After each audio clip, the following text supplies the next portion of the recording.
The summer of 1968 was hot, the kind of oppressive heat that clung to the skin and made the air feel thick like syrup. It was during this sweltering season that 6 friends, fresh out of college and hungry for adventure, decided to embark on a hiking trip in the dense woods of Pine Ridge.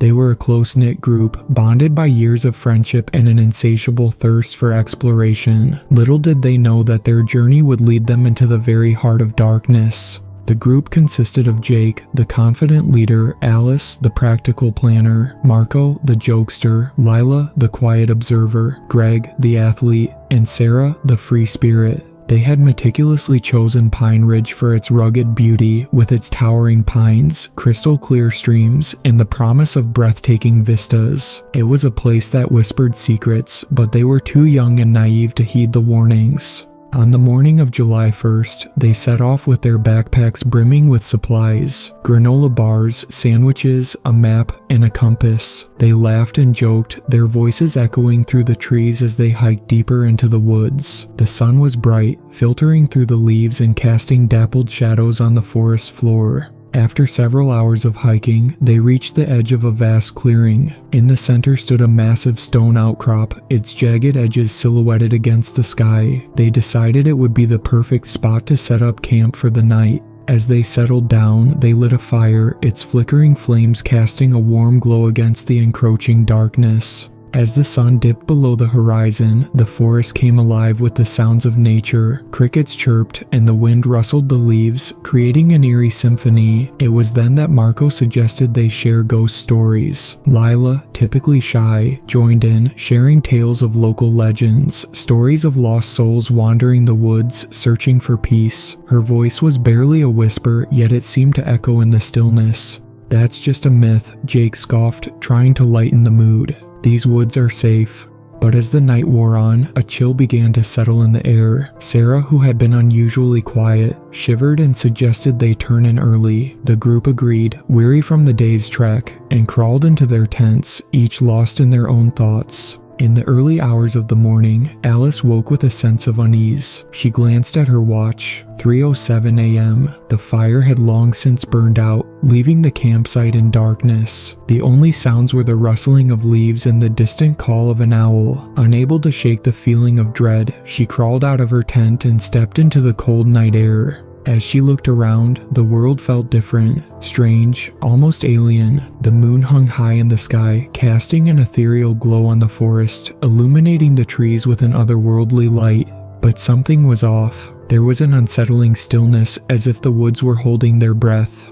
"Hello," she called, her voice barely above a whisper. No response. A knot tightened in her stomach. She glanced back at the tents, half expecting to see her friends emerging, but they remained silent. Suddenly, a noise pierced the night. A low growl echoed through the trees, sending a shiver down her spine. Alice instinctively took a step back, her heart racing. She turned, peering into the shadows, but all she could see were the dark outlines of trees, looming like silent sentinels. "Alice," the voice was soft, trembling. It was Jake, stepping out of his tent, bleary-eyed and confused. "What's wrong?" "I heard something," she replied, trying to keep her voice steady. "It sounded like an animal." He frowned, scanning the darkness. "It's probably just a deer, they're harmless." But Alice wasn't convinced. The feeling of dread clung to her like a second skin. As they stood together, straining to hear any sounds, a sudden rustling came from the bushes nearby. They exchanged fearful glances, the reality of their isolation settling in. "Guys, you awake?" Marco's voice rang out from his tent, breaking the tension. Lila followed, peeking her head out, her eyes wide with confusion. "What's going on?" she asked, her voice trembling. "I think something is out there," Jake said, trying to sound brave. "We heard a noise." Sarah, who had been the last to emerge, looked around with wild eyes. "This isn't funny, guys. Let's just go back to sleep." But sleep was a long way off. The group huddled together, sharing nervous glances, their laughter from earlier now a distant memory. The night stretched on, filled with the haunting sounds of the forest, and as the minutes turned into hours, the friends realized something was terribly wrong. The sun rose reluctantly the next morning, its weak light filtering through the trees, casting long shadows across the campsite. The 6 friends were exhausted, the tension of the previous night weighing heavily on them. They gathered around the dying embers of the fire, their faces pale and drawn. "Should we just pack up and head back?" Lila suggested, her voice shaky. "I think we should stay another day," Jake replied, trying to regain a sense of control. "It was probably just a wild animal last night." Alice, who had hardly slept, frowned. "I don't like it out here. It feels wrong." But the group decided to continue their hike. They were determined to not let fear dictate their adventure. After breakfast, they packed their gear and set off deeper into the woods, the uneasy feeling lingering in the back of their minds. As they walked, the atmosphere of the forest shifted. The trees grew taller, their trunks thicker, and the underbrush denser. The sunlight struggled to penetrate the canopy, casting a gloom that felt increasingly suffocating. The cheerful chirps of birds were replaced by an eerie silence, only broken by the crunch of leaves beneath their boots. Hours passed, and the friends pressed on, their spirits faltering. They stopped for lunch beside a small stream, the water gurgling softly, but the joy of the moment was tainted. They exchanged worried glances, sensing that something was amiss. "Do you think we should turn back?" Greg finally asked, breaking the silence. "I mean, we haven't seen a trail marker in a while." "Just a little further," Jake insisted, though his confidence was waning. "We can't let fear get the best of us." But as they moved deeper into the woods, the path grew less defined. Trees loomed around them like dark sentinels, their gnarled roots twisting out of the ground like skeletal fingers. A sense of dread hung in the air, thick and palpable. Then, just as they rounded a bend, they stumbled upon an old, dilapidated cabin. The structure was half hidden by overgrown bushes, its wooden boards weathered and gray. The windows were cracked, and the door hung off its hinges, creaking in the slight breeze. "What do you think?" Marco asked, a glimmer of excitement in his eyes despite the ominous setting. "I don't know," Sarah said hesitantly. "It looks abandoned. Maybe we shouldn't." "Oh, come on, where's your sense of adventure?" Marco shot back, stepping forward. "Let's check it out." The others hesitated, exchanging uneasy glances, but curiosity won out, and they approached the cabin, their footsteps crunching on the dry leaves. The door creaked open, revealing a dark interior that smelled of mold and decay. Inside, the light was dim, filtering through the grimy windows. Dust motes danced in the air as they cautiously stepped over the threshold. The cabin was filled with remnants of a long-forgotten life. Broken furniture, peeling wallpaper, and strange symbols etched into the wooden beams. "Guys, look at this," Alice called, pointing to a strange symbol on the wall. It was an intricate design, almost like a warning. "What does it mean?" Greg asked, leaning closer. "I don't know, but it doesn't look good," she replied, her voice trembling. Suddenly, a loud crash echoed from the back of the cabin, causing them all to jump. "What was that?" Lila gasped, her face pale.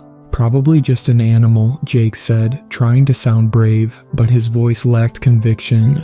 As they moved deeper into the cabin, they found a small room filled with old newspapers. One of them caught Alice's eye: 6 hikers mysteriously disappear in Pine Ridge. The headline sent a chill down her spine, the date on the article matching their trip, July 1968.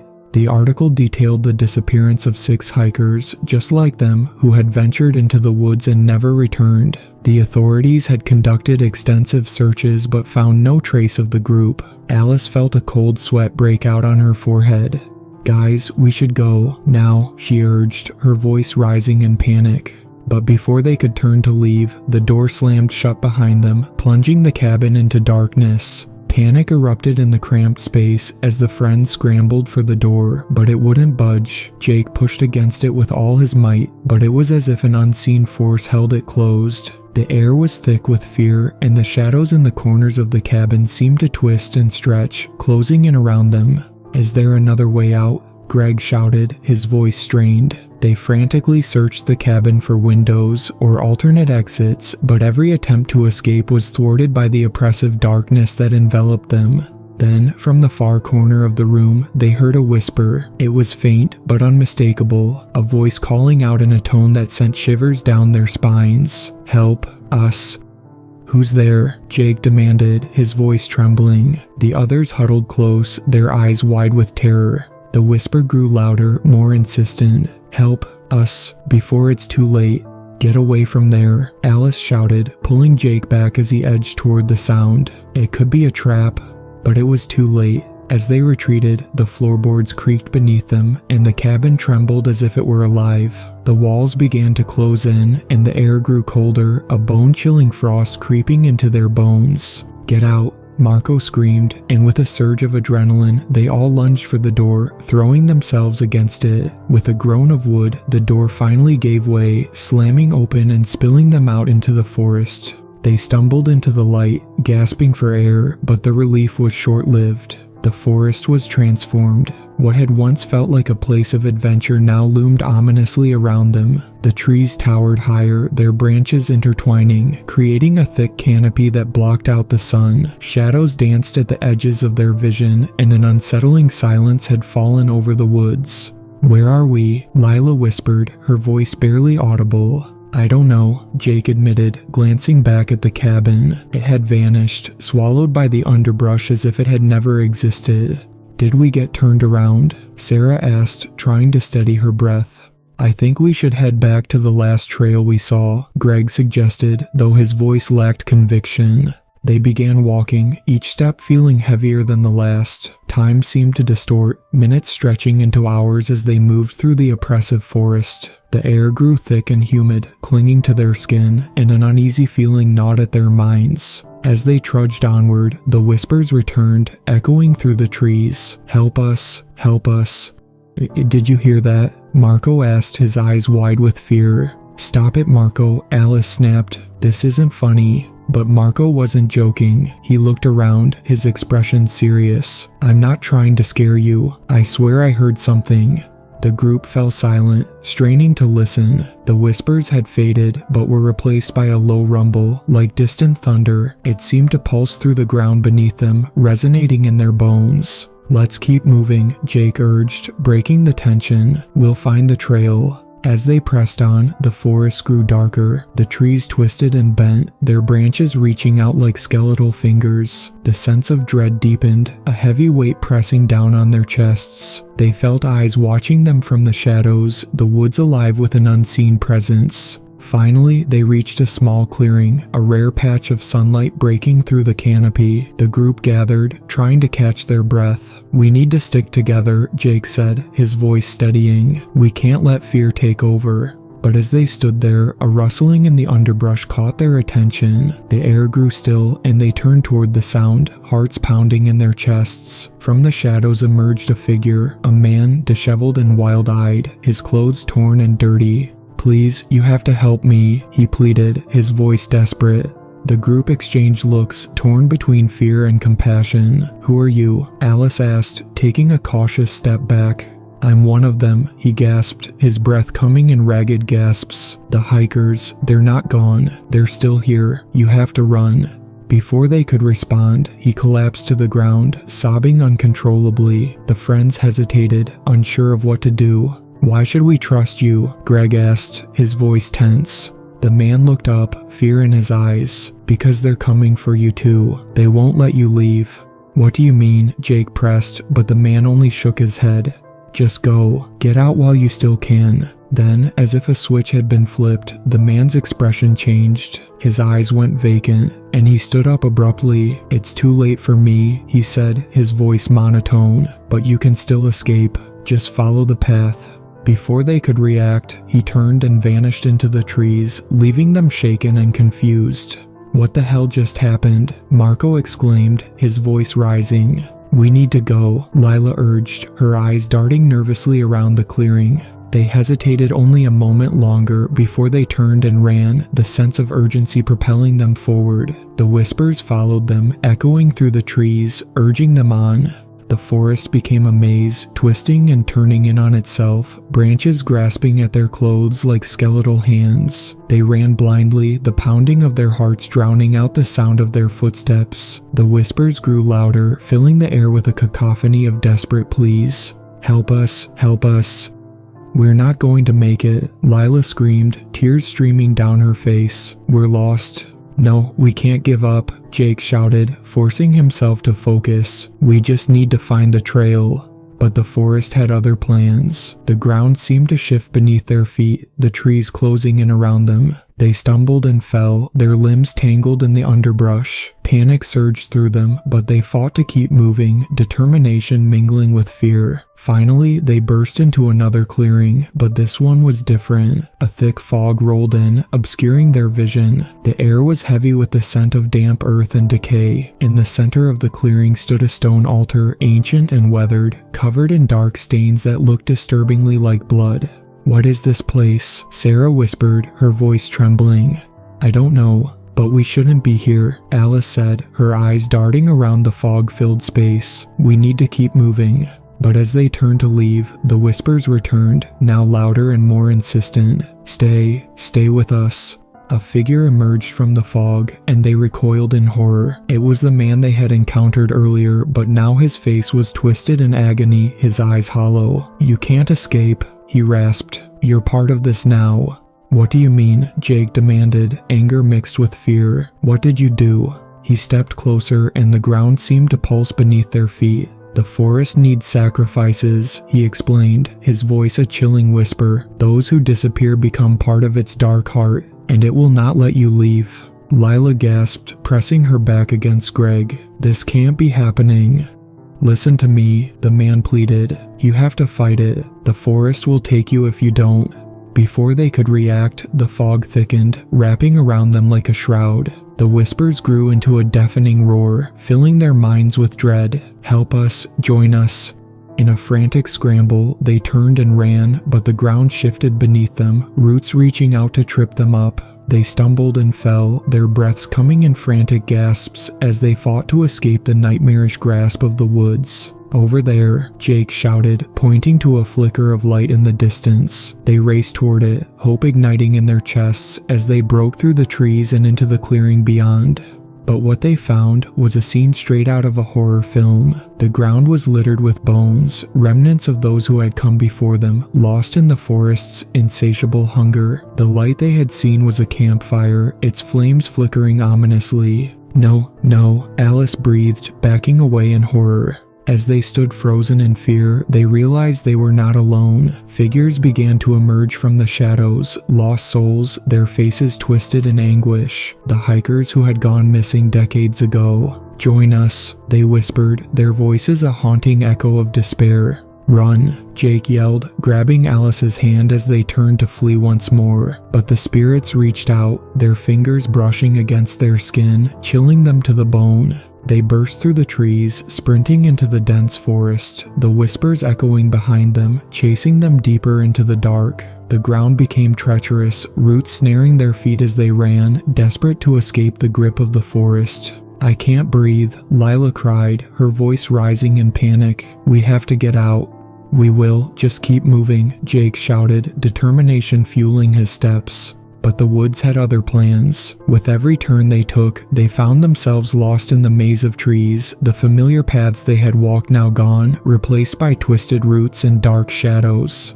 The whispers morphed into screams, filling their minds with terror. "You can't escape," they cried. "You belong to us." Suddenly, the ground gave way beneath them, and they tumbled down a steep hill, landing in a pile of leaves and dirt. Dazed, they lay there for a moment, catching their breath.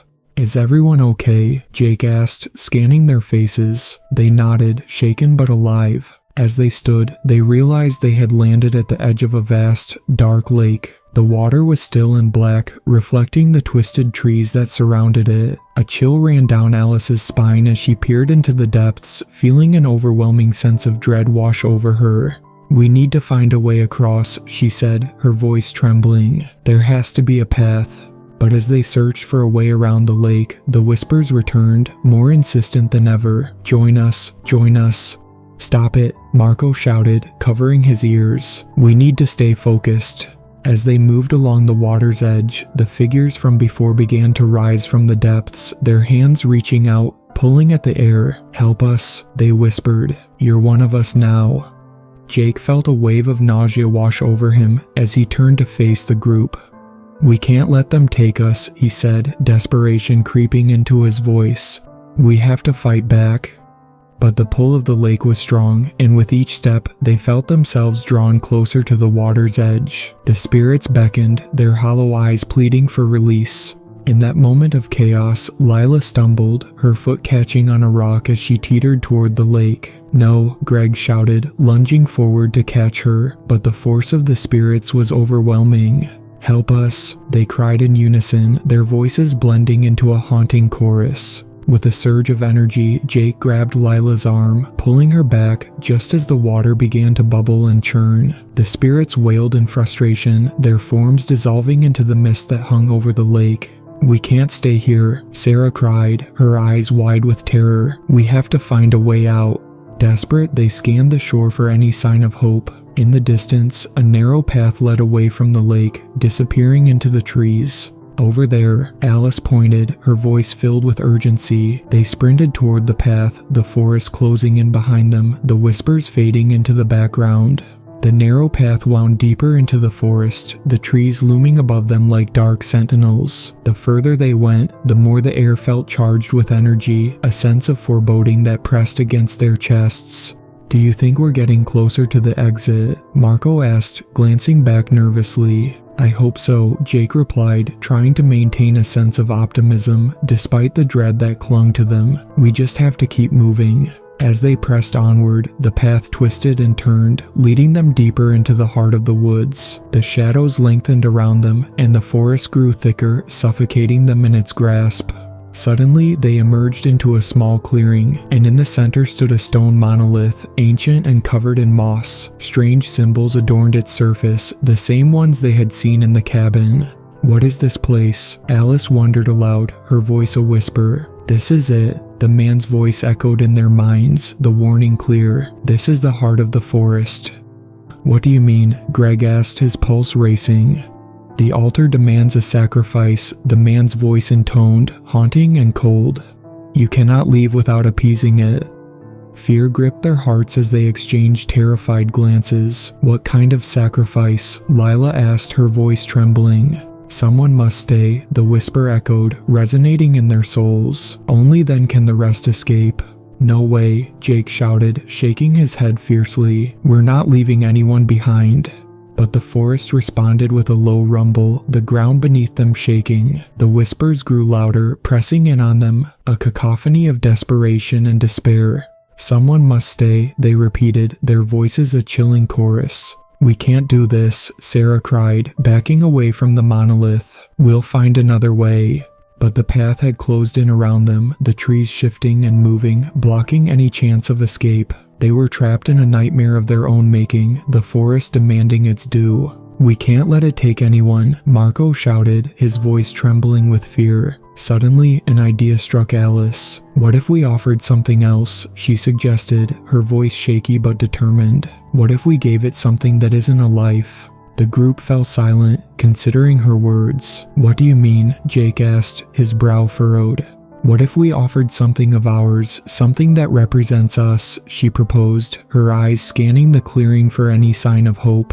Greg's eyes lit up. "I have a locket, my grandmother's. It means a lot to me, but I'd rather give it up than lose one of us." "Me too," Lila said, reaching for a bracelet on her wrist. "It's special, but I'll give it up if it means we can escape." The others nodded, each pulling out something significant to them. A necklace, a ring, a photograph. Together, Jake said, gathering them in a circle around the monolith. "We'll give these up as a sacrifice instead." With trembling hands, they placed their items at the base of the stone. As they did, a low hum filled the air, vibrating through their bones. The ground trembled beneath them, and the whispers faded to a hush. The monolith glowed with an otherworldly light, pulsing as if in response to their offering. "You have chosen wisely," the forest seemed to whisper. "You may leave." Before they could react, the path before them opened up, revealing a way back to the trail. The trees parted like a curtain, and the oppressive weight that had hung over them began to lift. "Go," a voice urged, echoing through the clearing. Without hesitation, they turned and ran, their hearts pounding as they sprinted through the trees. The forest seemed to shift around them, guiding them back to safety. As they broke through the final line of trees, they emerged onto the familiar hiking trail, the sun shining brightly above them. They collapsed onto the ground, gasping for air, the weight of their experience crashing down upon them. "We made it," Lila breathed, tears of relief streaming down her face. But the echoes of the forest lingered in their minds, a haunting reminder of what they had faced. "Do you think they'll let us go?" Sarah whispered, her voice trembling. "I don't know," Jake admitted, his heart heavy, "but we did what we had to do." As they sat there, the warmth of the sun washing over them, they could still hear the faint whispers carried on the wind, a reminder that the forest was still alive, and its hunger would never truly be satisfied. The friends made their way back to civilization, the weight of their harrowing experience lingering in the air between them. Each step away from the forest felt like a release, but the haunting memories clung to them like shadows. Days turned into weeks, and the sense of normalcy began to settle back into their lives. But no matter how hard they tried to shake off the experience, they found themselves drawn back to the memories, the whispers, the darkness, the feeling of being watched. Jake was the first to break the silence one evening, sitting around a campfire with the group at a local park. "I can't stop thinking about it," he admitted, staring into the flames. "What do you think happened to those other hikers?" "They're still out there," Alice said quietly, her voice trembling. "Trapped in that forest, just like we almost were." "What if they didn't make the same choice we did?" Greg pondered, his brow furrowed. "What if they didn't offer anything?" Silence enveloped them, the weight of their unspoken fears pressing down on their chests. They had escaped, but at what cost? The sacrifices they made felt like a burden they could never fully release. As the fire crackled, Marco leaned forward, eyes bright with curiosity. "We should go back," he said, a wild gleam in his eye. "We need to understand what happened." "Are you insane?" Lila gasped, her face pale. "After everything we went through." "No, listen," Marco insisted, leaning back. "What if we could help them? What if we could find a way to free them?" The group fell silent, grappling with the implications of his words. A part of them felt the pull, the call of the forest, the unfinished business that lingered like an itch beneath their skin. "I don't think we should," Alice said firmly, shaking her head. "We barely made it out alive. What if we get trapped again?" "But what if we can save them?" Marco pressed, eyes wide with excitement. "We owe it to them." "But at what cost?" Sarah countered, crossing her arms tightly. "We can't just go back there. It's too dangerous." The argument swirled around them, a whirlwind of conflicting emotions. Jake remained silent, lost in thought, weighing the possibilities. As night fell and the stars began to twinkle overhead, the fire's warmth felt like a shield against the cold reality of their choices. But as they gazed into the flames, Jake could feel the forest's call in the back of his mind, a haunting melody that whispered of unfinished business. "Maybe we should go back," he finally said, his voice quiet but resolute. "Maybe we need to face it, to confront what happened." The group turned to him in shock, their eyes wide. "Jake, are you serious?" Lila exclaimed. "I am," he replied, standing up. "If we don't, it will always haunt us. We need to know the truth, and we owe it to the others." With a heavy silence, they contemplated his words. The forest had claimed so much from them, and the weight of their experience lingered in the air. Would they find closure, or would they only open old wounds? "We can't ignore it," Jake continued, determination set in his features. "We can't leave it like this." Eventually, one by one, they nodded, a shared understanding passing between them. The decision was made, and the pull of the forest grew stronger, the whispers echoing in their minds. "Let's do it," Marco said, his voice steady. As they planned their return, the fire flickered and danced, casting long shadows around them as if the forest itself was listening, waiting for their next move. And as the stars twinkled overhead, they knew they were bound for a reckoning, a final confrontation with the darkness that lingered in the woods. The whispers would not be silenced until the truth was revealed, and they would face whatever lay ahead, together.